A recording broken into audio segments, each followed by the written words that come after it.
Welcome back, chat. Today we have a super cool new content for everybody. Today's video is sponsored by the National Football League. So shout out to that. Huge follow-up shout out to every member of the Dallas Cowboys for joining my Patreon. Special content produced every week just for them. We get to talk about combining functions today. Cool. Now, I want Erwan to be locked in, right? I had more, but I lost them. I had a whole list of them somewhere. Okay. Yeah, so we'll just hit that really quick. Do you guys, so Chris Brown's a bad person, just for the record. Like Chris Brown, the singer. Maybe you like his music, maybe you don't. I don't really know any of his music. He beat up his girlfriend several years ago and should have not been able to be famous anymore, but apparently that wasn't the case. Man, this video is just going to get banned left and right. Okay. Beyond that, though, there was a song that was very popular when I was younger. Everybody in this club is the sponsor, or the censored version. Everybody. And that's what they do. Everybody. And it's just stuck with me forever. You'll probably notice there's a few things that I say funny. Everybody, like everyone, always. 50, like I obviously know the word is 50. Like I know how to speak, but 50 is much more natural. Any other weird things that I say that you've noticed that just sound wonky? I say meow?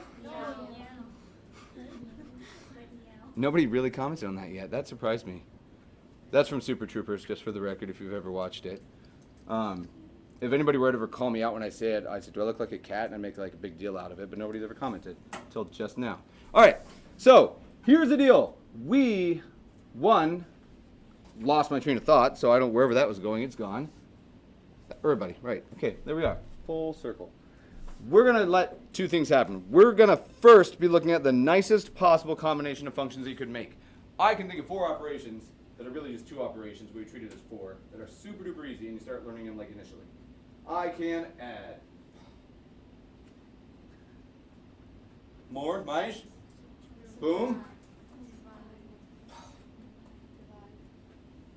Okay, we can do all those things.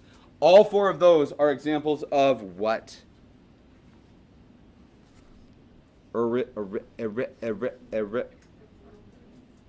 Arithmetic, that's right, all right. Also would have been a real cool record scratching intro. So, check it out. Now, it's arithmetic is the real word, but we're going to use it as an adjective. And whether or not it's proper, I have no idea. But you are not going to hear me talk about arithmetic combinations because I just don't think that sounds well. Sean, I think you and I are on the same page. How do you pronounce this if it's an adjective? So that's if it's a noun. The act of completing arithmetic or arithmetic combinations. I don't know if that's really the case, but I think arithmetic sequence just sounds funny and it doesn't sit right with me. Now, the 4 basic operations, add, subtract, multiply, divide, they're the first operations you ever learn. We are going to just work under a simple premise today. We are going to be having the single assumption. We are going to let f and g be 2 functions whose domains overlap. Now, there's some fancy language happening here. Domains overlap, and realistically, we're just going to use the nicest possible way. If the domain of f is all real numbers and the domain of g is all real numbers, then they share their entire domains together, right? Now, it won't always be that way. Maybe something has like less than 10 and the other one has greater than negative 10. There's some region where they do still overlap. Okay, f and g are 2 functions that overlap. And we're going to be working with the variable or in terms of x. So here's what I want you to do. I want to see your intuition first. I want you to write it lightly or in the margin. So we'll do a little bit of marginalia here. I want you to tell me what you think happens if I ask you to do the following. And there's 4 operations. The first, if I do this, I want to know what spits out and what your gut tells you spits out. But we're going to do it for all the arithmetic operations. So I have f plus g of x. I want to consider f minus g of x. I want to consider f times g. And this is always weird. I'm going to wait until you guys are all looking up here. I'm going to use this dot, and I lied. I'm not going to use a dot. If they're just written like that, what's happening between f and g? Good, multiplying, and there's a reason I'm not using the dot. And this last one is uglier, f divided by, and I'm going to make that f a little nicer, f divided by g of x. We're going to pretend that you guys are developing this new mathematics, and I want you to write the rules for how you want these to work. I'm going to give you about 30 seconds. I'm going to be real nosy and come look at your pages, and I'm just going to say love it or hate it. Nowhere in between. If you got to write the rules, what would you want? What does your intuition say? How would you combine f plus g of x if we knew what the functions were? I'll give you 1 second. As we look at this expression, somebody might have overheard this. Don't draw what's in red. I'll just go back to the right color. It almost looks like the algebra would just do this. Would you guys agree? Now, you have to be careful because it's not really f times something. It's a function, right? Who feels, and or might have written it, that this, oh my goodness gracious. All right, centered. Cool. F of x plus g of x, does that feel like crazily unnatural to anybody? If you got to write the rules, would that be a reasonable way to do it? Knowing that f and g are both functions in terms of x. What would you want to be here?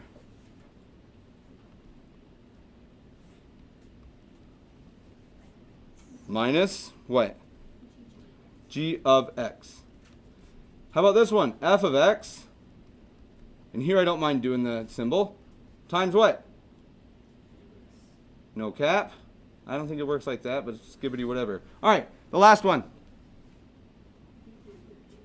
F of x.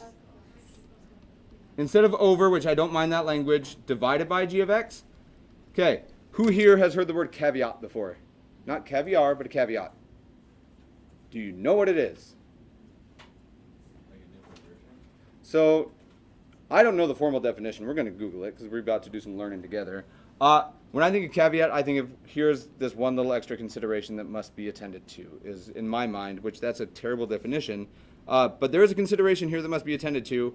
We're going to take a quick break, not read my email, and we're going to look up the word for caveat. A warning or proviso of specific stipulations, conditions, or limitations. So that's a much better way to say, I think, what I just expressed. Here's a special consideration or condition that must be met. Is there anything about this that could cause issues somewhere? Let me rephrase. This is f of x being what by g of x? Divided by. Kalisha, what can I not divide by? So x is okay most of the time. There's one situation where x isn't okay. Huggins has it. Throw it up. Oh, 0 really, but I was trying to say Ohio. Okay.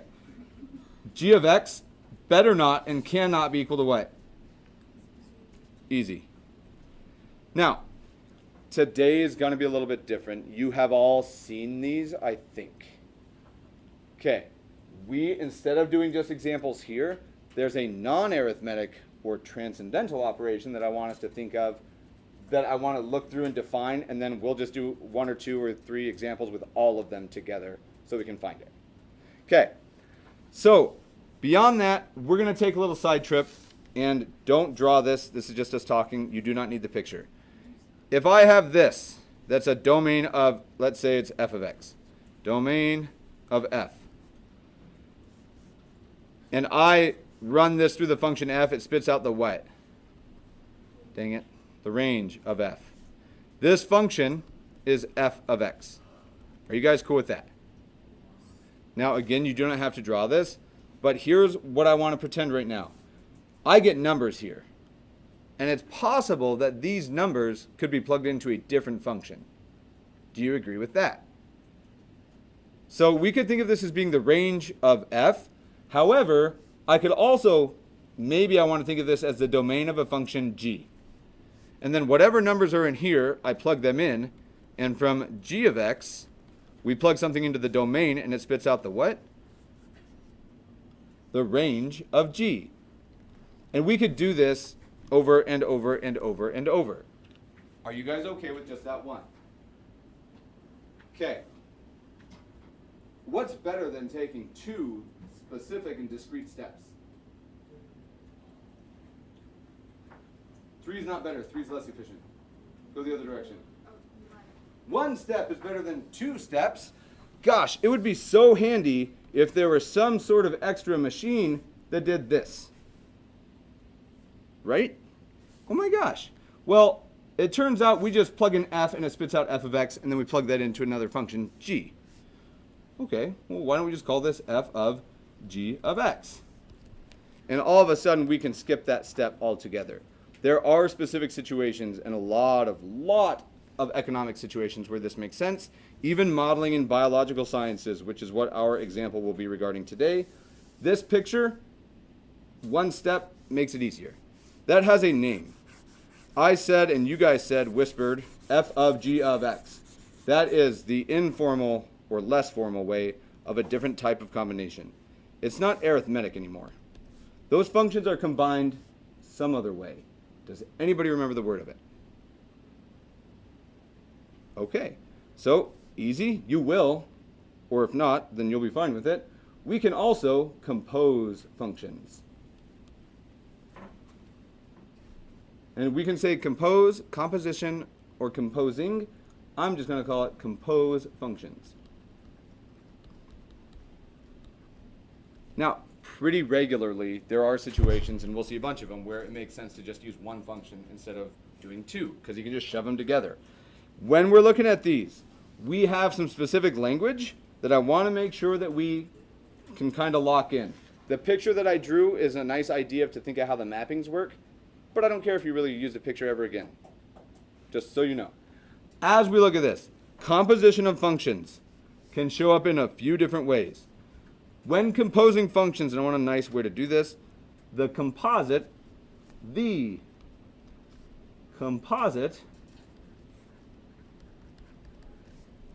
of a function f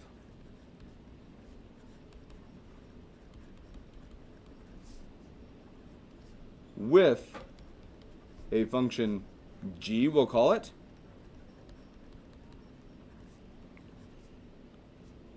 is, and we're going to write this out. These definitions are not as nice and intuitive as the other ones, but I think it will make sense when we look. If I want to take the following, and it looks kind of ugly, f composed with g. It does not say fog, although I'll take the word fog because it kind of looks like it. Notice, open circle tells me that we're composing these things. F composed with g of x. F composed with g of x. Now, this notation's kind of ugly.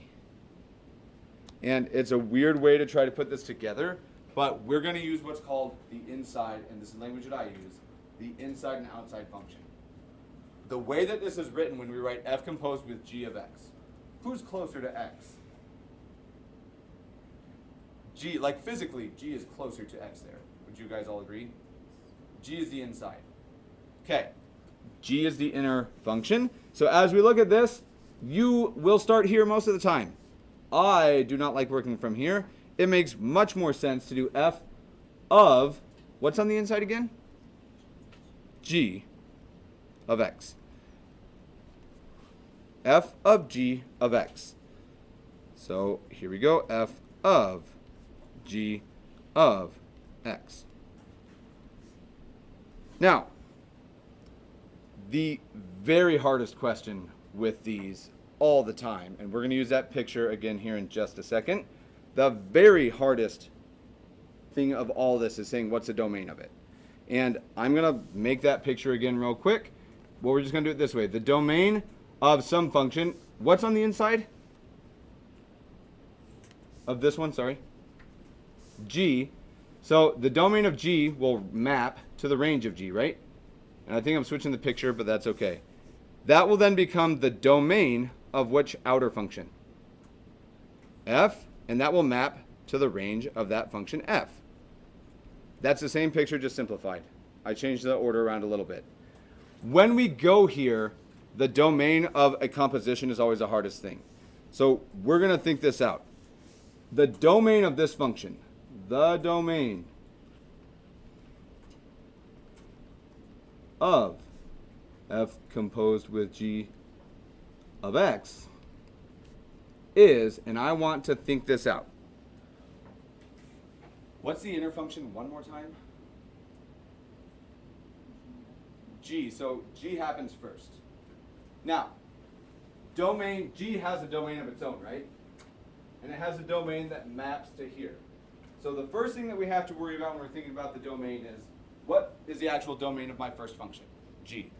So we'll say the domain of this is, and we're going to write a few different things. The domain of the inner, which, what's the inner again? Good. The domain of g of x that produce, and this is where it gets wonky. The domain of g is going to take us to the range of g. And then we need to plug in the range of g into my new function f. That's that whole middle step where they're both the same. Possibly the same. They're at least overlapping. The domain of g of x that produce range values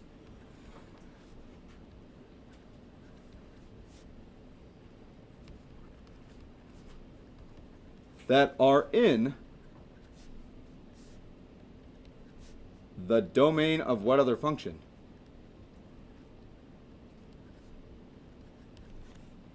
And this is pretty abstract math right now, just for the record. Okay. Are we cool with the first part here? The domain of g of x that maps me to the range. Does that part feel okay? Are we okay with saying, well, I then need to plug values in the range of g into my function f, because that's what's going to happen next, is I use that second function. Is it possible that I get things in the range of g that don't work with my next function f? So they wouldn't be counted in there. I only take things in the range of g that actually work with f, and that's what I'm looking at here. The domain of g of x that produces range values that are in the domain of what function gets used next? F. This is a mess, and I get it, but it's something that we need to talk about and at least mention. I can nest however many functions I want. I can have f of g of h of j of k of x, and then it would just work out the other way. The domain of k that maps to things in the domain of j, and so forth and so on. It just keeps building and it gets awful. Compositions, this part is always weird. You have a pretty good shot of just overlapping the domain of g with all real numbers, and you'll probably get the right answer. That is a lot of mathy talk. We'll talk about it and see examples. Now, for this, just to make sure, here's how we define the composition. If I wanted to, let's do an example. Here we go. Example, I want us to combine. How ugly of functions would you like to combine together? Little ugly, a lot ugly. Cool. All right. On example A, we're going to do the following. Let f of x equal, we're going to do a quadratic, but it's not going to be crazy. Let's do it 2x squared minus 1.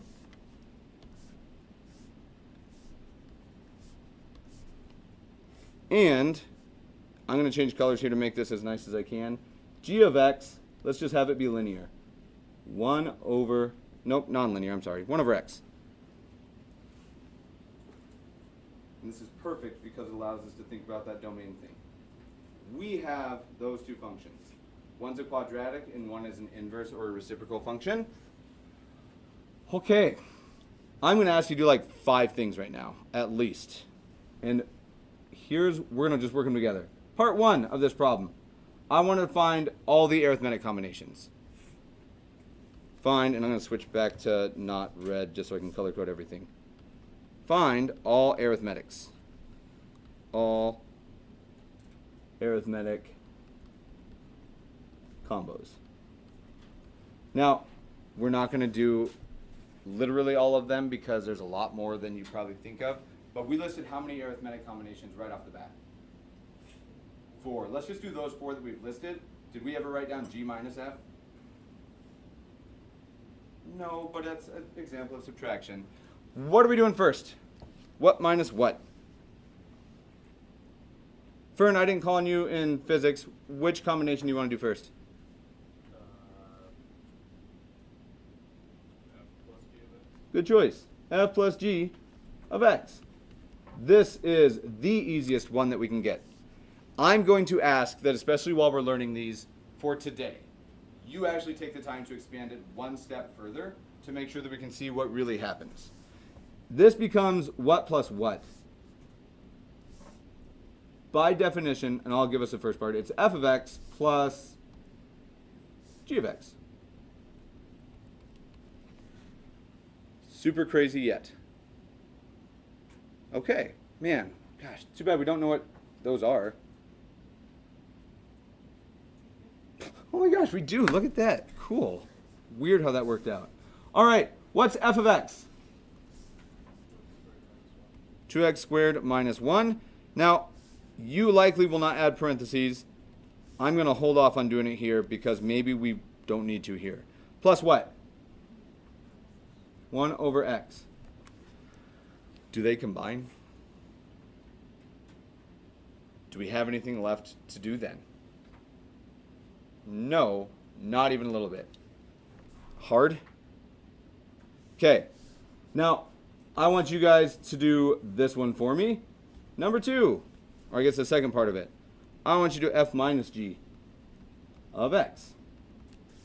And the same thing, on your page, I want you to take the time, it's tedious and I get it, but physically write out the expansion of how the algebra works. F of x minus g of x. And I'll use that. I'm going to give you guys a moment. This will take like 30 seconds maximum. Do it to it. Looking at these, I imagine you all did probably similar stuff. Now, I didn't take the time to expand out that last one yet. I will, and it kind of bugs me that I didn't leave the room for it. First check, before calculating it at all, did we do anything different? Now, I did another example up here. Help me out with this distribution. What do you get when you do this one? 2x minus 1x, or 1 over x. Now, if you're feeling super crazy, somebody could conceivably just do this. And I'm good with it. Same answer. Now, I actually kind of like the second one more, but we'll talk about why that's the case. I'm okay if you got just that answer. Sounds good to me, either one of those. This one, any curveball action happening here? You're dividing by a fraction. What should we do? Cool. I'll call it the whoa, but yes. 2x squared minus 1 gets multiplied by what?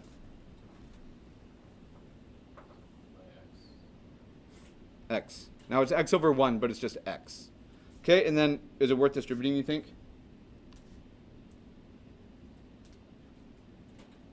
I probably would, but it depends on the context of the problem. I'm hopeful that everybody could do this. Now, here's the weird part about this one. Caveat, caveat, caveat. Was there something that we couldn't let x be in the beginning? So even before we combine them, I already know that x can never be 0, and I want to make sure that we still keep that into account. Okay.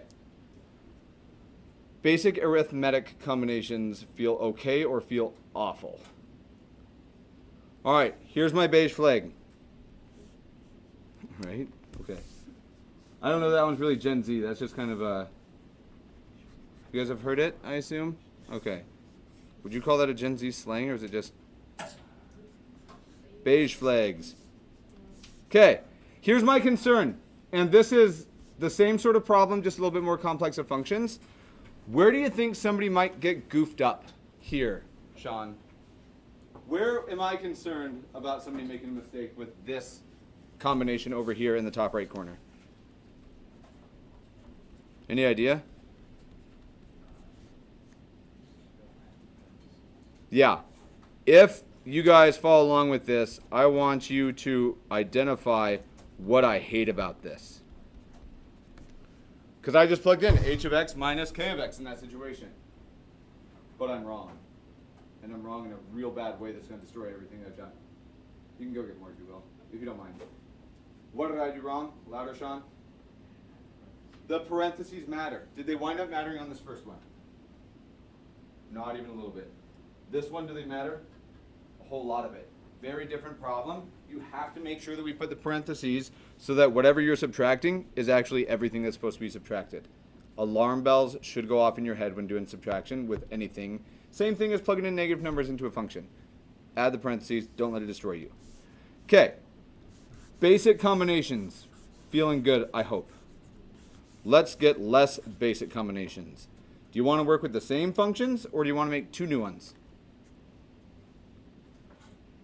Okay, let's use the same functions. So on 2, we're going to find a few different things. The first is I want us to find f composed with g of x. And we're going to say not only find the actual value and domain. Ooh boy. Cool. Anybody love the notation f composed with g that looks like fog? I don't hate it, but I think it makes the problem harder because these are just functions and they behave like functions when we plug stuff in. So if I'm using these functions still, this is going to look odd for a moment, but it's f of what? F of g of x very specifically. And then, gosh, I'm just going to put a bunch of equal signs because there's going to be a bunch of them coming. Okay, let's plug in. This is f of, we need to do the inside first. Always deal with the inside first. Order of operation says what's in parentheses. This is in them. This becomes f of what? Good. Now, very specifically, this starts to look uglier for a moment, but it's no different than any other function evaluation that we've done. Anywhere in my function f that an x shows up, I only see one place. I'm now going to replace it with what? 1 over x, I heard confidently whispered. Okay, as we look then, this is going to become 2 times, gosh, what am I plugging in for it again? Okay, so check it out. All I'm doing is anywhere that there is an x in my function f, I'm plugging it in. We should spend just a moment making sure that we can clean this up. What happens when you take 1 over x and you multiply it by 1 over x?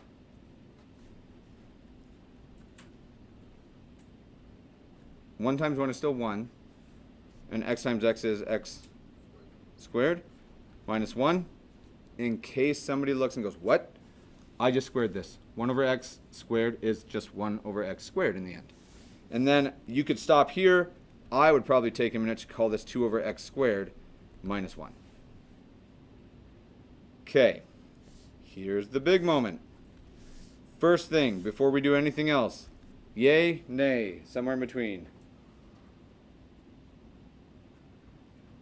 Okay? All right. Let's think about the domain real quick.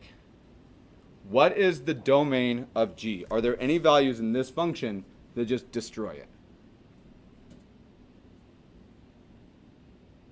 There's only 2 things we're worried about at this point in our mathematical function analysis stuff. I can't divide by 0, and I can't take the square root or 4th root or 6th root, an even root of a negative number. Is there any chance on this function that I will wind up taking the square root of a negative? Angel, you said no right away, and then you started looking less confident. You're right that it's no. Why do I not have to worry about ever making the square root of a negative here on function g? Might feel like a trick question. JV, is there a square root in this function g? Should I ever worry about x making a square root of something then? No, there's no square root to even think about. What's the other thing that breaks functions at this point? Dividing by 0. Is there any possibility in the function g that I would ever possibly divide by 0? At what x value would it make me happen just here? What x can't I choose for this function? Can't choose 0. So when we're thinking about the domain of the composition, let's check it. The domain of my function g is all x that's just not what? The set of, and we'll be real formal, the set of all x such that x is not equal to 0. Every other value works. Now, the range question, I don't know if it feels the same level of difficulty or easier or harder. In my opinion, the range is a harder question than the domain, typically, because I can't just look at the function. If we look at this, think of this, parent function has a special shape, and I'm not going to make you guys go back in your notes. This is what 1 over x looks like. It hits almost every y value. All y values except what? So, I'm using the graph to help me out here. The range of g turns out is all the y's that aren't what value? Everything but 0. Now, what this means, if I look back at the pictures that we've been thinking about, this range, forget about it, let's just call it x's now, because this becomes a domain of my outer function f. The domain of f that I am allowed to work with is literally any value that's not equal to 0. Does that work here in this original f of x? The 2x squared minus 1? Can I plug everything except 0 into that and be okay? So when we look at this then, I'm going to get every number for the domain of the composition. We'll just say it implies. Let's just overlap all real numbers with everything but 0, and I just get all real numbers but 0. Lots of abstract math going on right now. If I say pick every x that's not 0, and then everything that's not 0 again, I can plug them all into f, right? That's my domain. Domain of f composed with g is the same, coincidentally, as g. Everything but 0. Just can't plug 0 in because it breaks g. Okay. I'm going to lay some cold, hard truth on you real quick. If you are not going to pursue mathematics, and specifically pure mathematics in your future, is this going to be hugely influential for you? Probably not. Now, because I'm developing you guys, I hope, to be kind of at least open to the idea of studying math at higher levels, whether you do or not, that's your personal preference. This idea we'll keep revisiting over and over and over. If it doesn't sit super awesome right now, we'll get more practice, I promise. It winds up being a very, very small part of calculus. You have to go to like junior level year classes in college to start worrying about this at a really meaningful level. Okay, I want you guys, I'll rewrite these functions, and I lied, let's do a simpler one. We're gonna do one more example. So this is example B. Let's say that we have f of x, and we're gonna make it a little bit nicer. I want f of x to be x squared plus x, and I want g of x to be 2x plus 1. Okay. Right now, what I want everybody to do is, in all honesty, if I said f plus g, you think you could do it?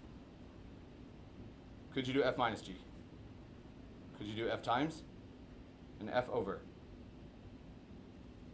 If we did f over g, and you don't have to do the whole problem because I'm much more concerned about the compositions, if I did f over g of x squared plus x over 2x plus 1, and this is just me talking, what can't x be equal to? So x can be 0. I have no issue with that because that would make it 0 over 1. That's fine. If I plug in 1, that'd be 2 plus 1, and it'd be 3. I can divide by 3. This feels super weird to do notationally. I don't know how you addressed this before. The denominator can't be 0, right? So it's almost like I'm solving a not equation. 2x plus 1 is not allowed to equal 0. Means that 2x is not allowed to equal negative 1, which means x is not allowed to equal negative 1/2. This is my caveat. I just can't let x be negative 1/2 because it makes this 0. Solving an unequation. I mean, that's not a word, but we're going to use it. Okay. That idea is weird. I want you to do something else for me, though. Your job, and this is going to be your homework, I have 3 compositions for you. I want you to do the following for me this evening, starting right now. F composed with g of x G composed with f of x. And you prefer FOF or GOG? GOG. Okay, good choice. G is a simpler function. I also want you to do G composed with G. Ooh, we could do GOG of. Okay. Of x. Cool. Those three, starting right now for these two functions. Cool. Imaginary bonus points. Be able to explain the domains to me. Too easy. No imaginary bonus points awarded. Everything's all reals. Too easy. All right. Cool.